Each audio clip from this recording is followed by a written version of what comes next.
दोस्तों नमस्कार। आप हैं बसंत गुरु जी के साथ। चलिए खुशी मनाते हैं। अरे भाई, पीड़ा है, ठीक, शरीर का पीड़ा है। मैं भी आज जब सो के उठा तो सारे बदन में पीड़ा था। मैंने कहा कोई बात नहीं, थोड़ी देर तक गहरी सांसें ली, नाड़ी को संतुलित किया।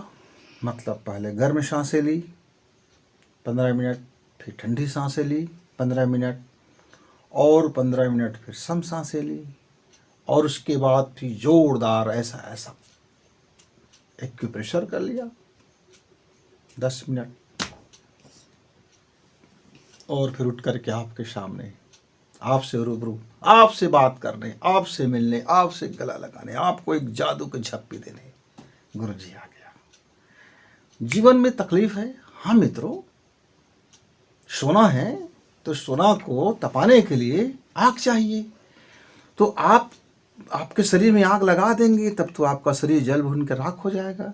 तो कर्मों को परखने के लिए हमारे ईश्वर दुख देते हैं, तकलीफ देते हैं, हमारे मार्गों में बाधा खड़ा करते हैं, देखते हैं भला इसमें कुवत है कि नहीं है। आप हनुमान जी की जरा एक वाक्य याद कीजिए।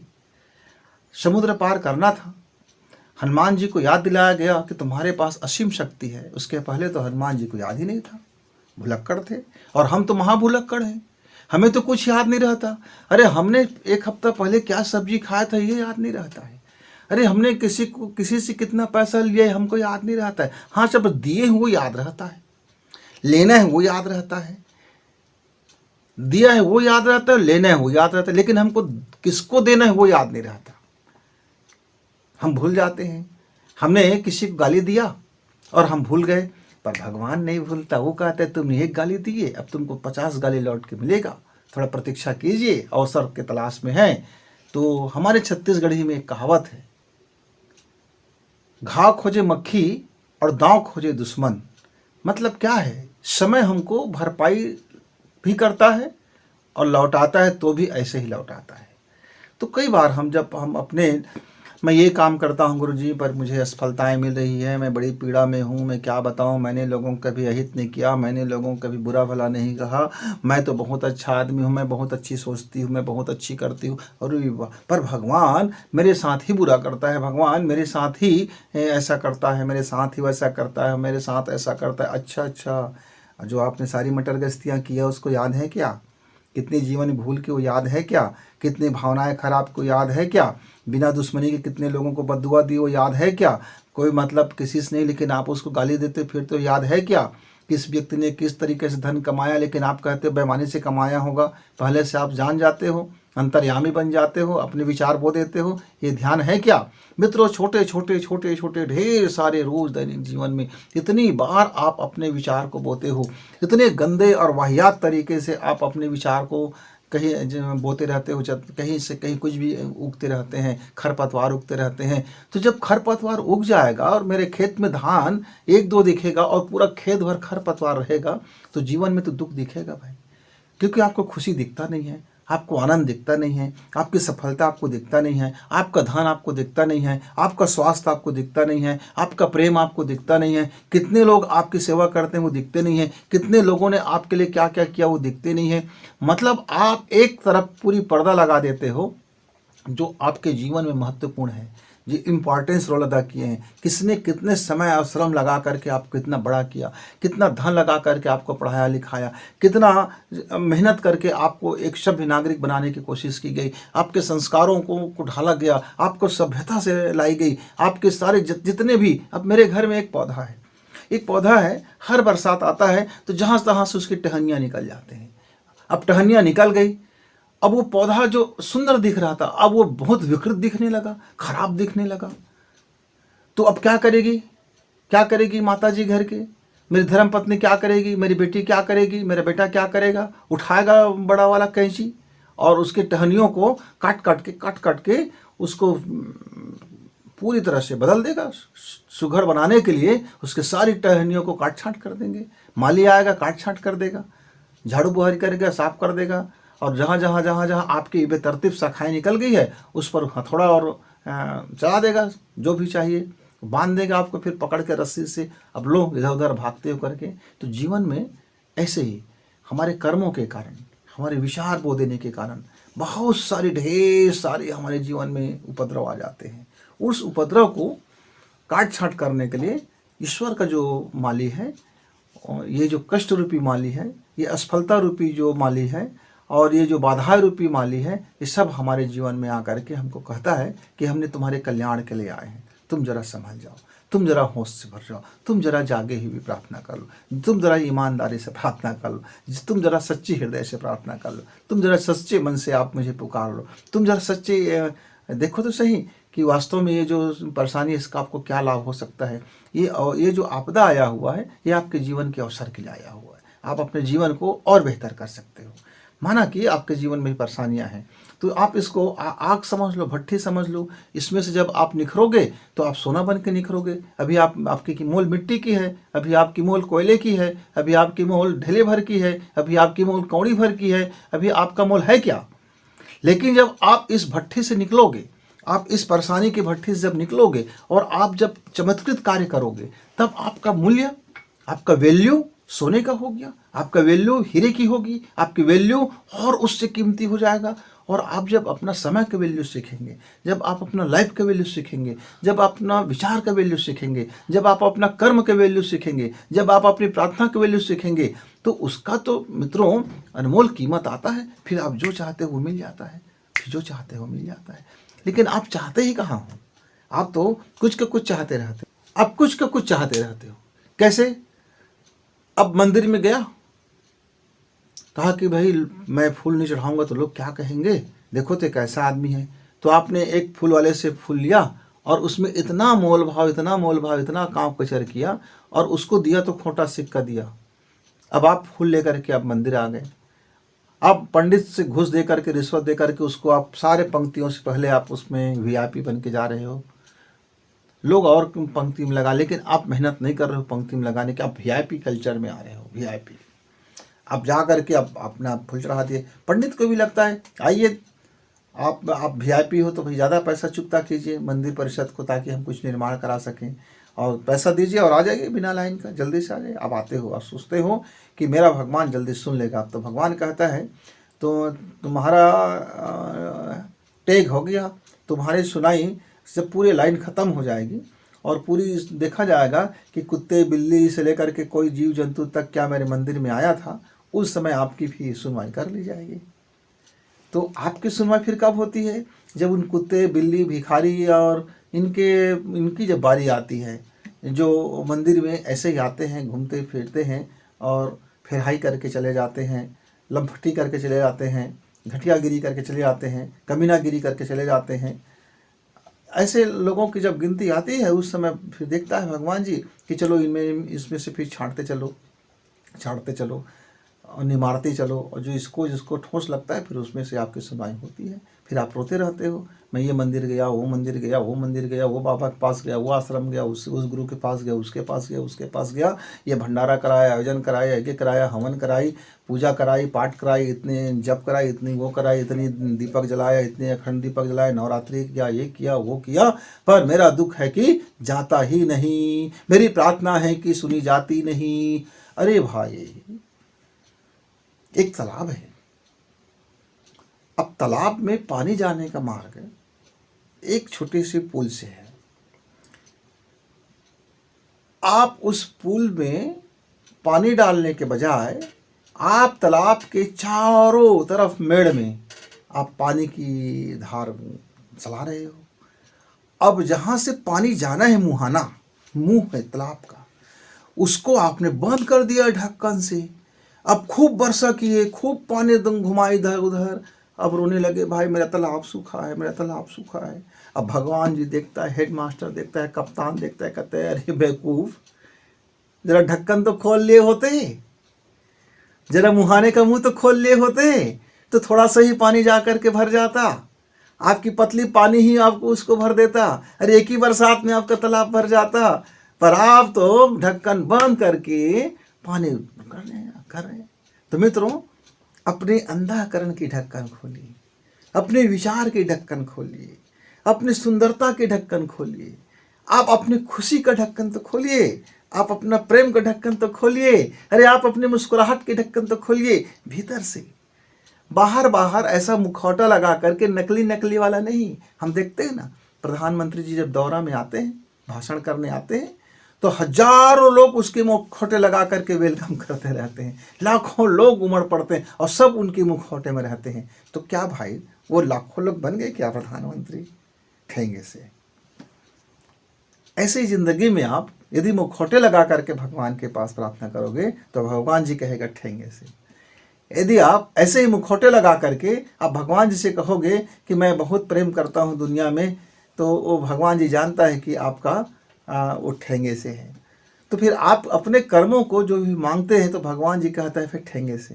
तो मित्रों, जब तक आप भगवान को ठेंगा दिखाते रहोगे, भगवान आपको ठेंगे से कहता रहेगा। इसलिए जब भी भगवान के साथ जाओ तो नंगे जाओ। नंगे का मतलब क्या है? कपड़ा उतार दिया, उघड़ बन गए, कपड़े उतार दिया, बोले कि मैं तो भगवान जी आपके पास आया हूँ।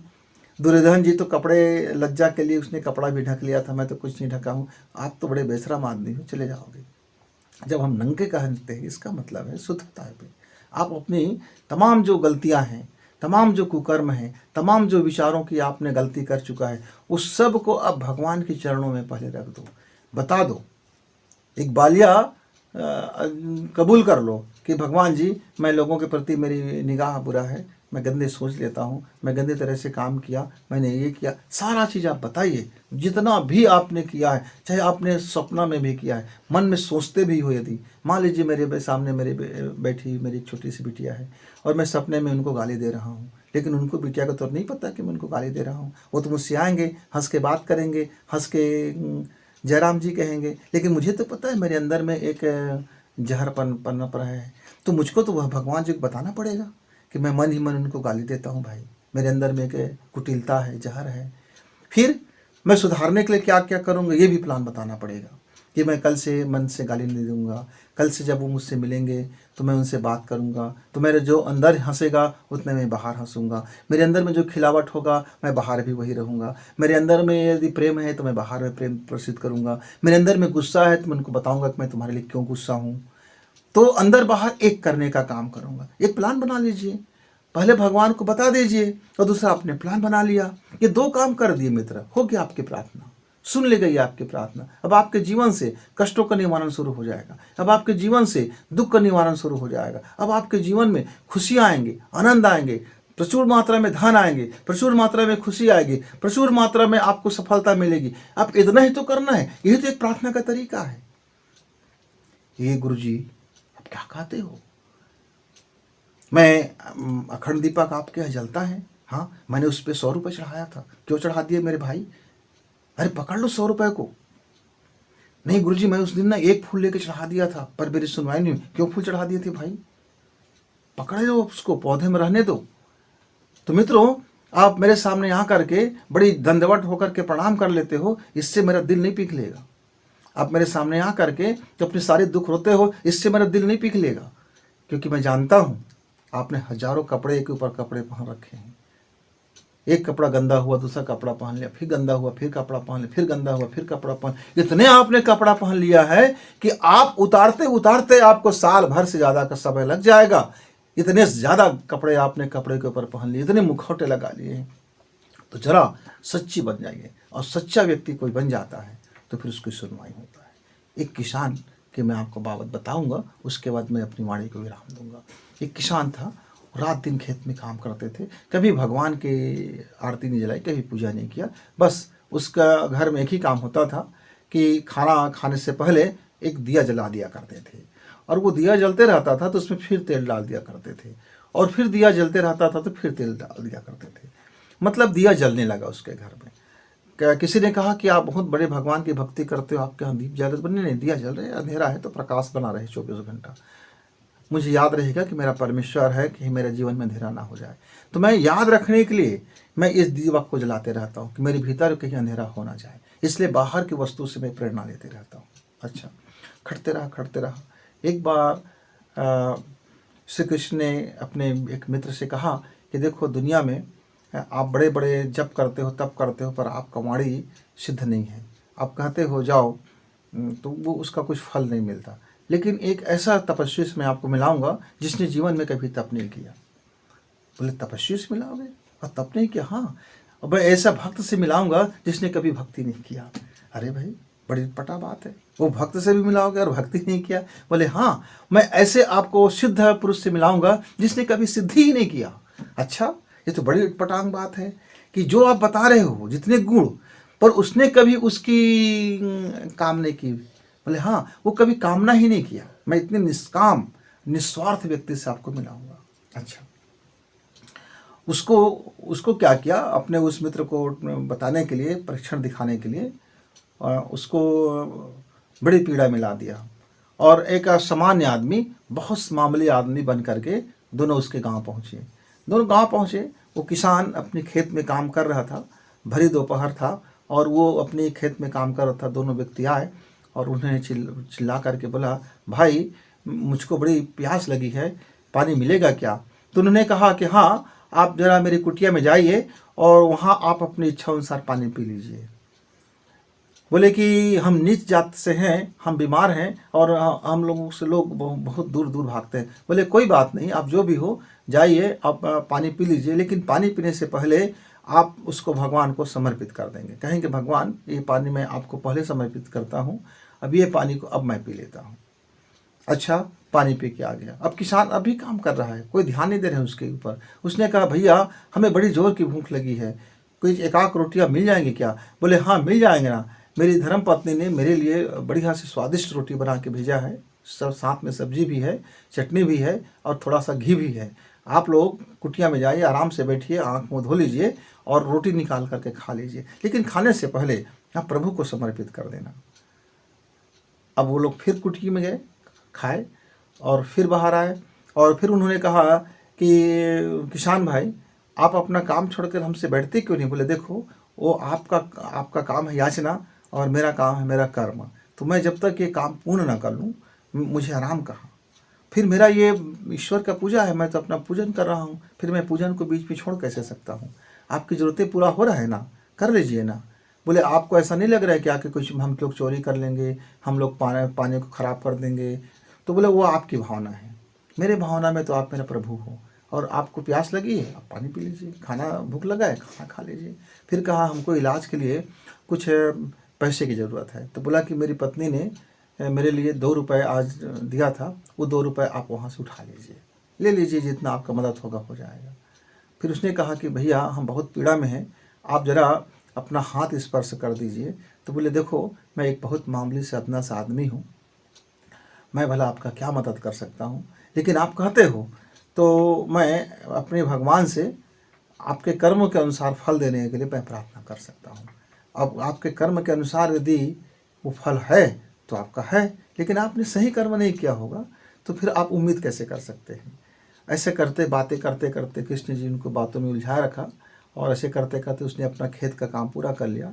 जैसे ही उसने खेत का काम पूरा कर लिया, लौटा, लौटने के बाद वो हाथ पैर धोया, धोने के बाद उसके हिस्से में बहुत छोटा सा रोटी का टुकड़ा बचा हुआ था, बहुत छोटा सा।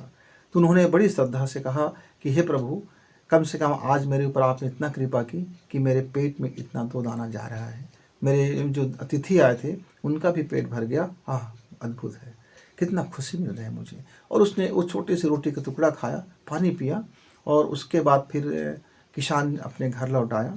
वो दोनों व्यक्ति कुटी के पीछे में बैठा हुआ था और देख रहे थे आगे क्या करना है करके। अब उसने कहा कि देखो, उस व्यक्ति का जहाँ से उसने पैर धोया है, अभी भी पानी गीला है, आप जाइए, लेट जाइए। अब जैसे आप लेटेंगे तो आपका शरीर का जो बीमारी है, आपका मन का जो बीमारी है, वो तुरंत ठीक हो जाएगा। कैसे? आप ज़रा लेटिए तो सही। जा करके जहाँ किसान पैर हाथ धोया था, जहाँ उनकी पसीने की गंध था, वहाँ जा करके वह व्यक्ति, बीमार व्यक्ति लेट जाता है और देखते देखते उस चमत्कार हो जाता है। व्यक्ति को समझ नहीं आता कि क्या हो गया। तो उन्होंने कहा उनकी पसीने की कमाई है, वो शुद्ध भाव से वो भजन करता है, शुद्ध भाव से व्यक्ति को देखता है, उसके भाव में इतनी पवित्रता है कि उसके एक एक बूंद के पसीना का जो मिट्टी है वह भी अमृत तुल्य से कम नहीं है। मित्र, ये है भगवान की सच्ची प्रार्थना। यदि आप अपने कर्मों को, अपनी नियत को, अपने भाव को ठीक कर लेते हैं मित्र, तो आप उस चमत्कार से कम नहीं हो जाता है। तो आइए अपनी प्रार्थना करने का तरीका बदलें। अपनी प्रार्थना घंटी हिला करके ना करें, अपनी प्रार्थना अपने भाव, अपने विचार को जरा दुरुस्त करके करें। फिर गुरु जी से मिलेंगे, तब तक के लिए धन्यवाद।